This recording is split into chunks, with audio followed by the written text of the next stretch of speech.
तुम बिना नींद के भी यौन क्यों करते हो? क्या ये कंटेजियस है?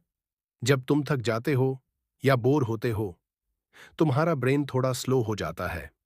उस टाइम ब्रेन को ज्यादा ऑक्सीजन चाहिए होती है। तब बॉडी एक स्मार्ट ट्रिक यूज करती है, याविंग।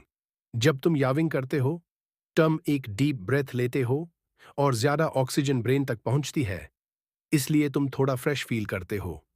और एक इंटरेस्टिंग बात, अगर कोई और यौन करे तो तुम्हें भी यौन आ जाता है। इसको बोलते हैं कंटेजियस यॉनिंग।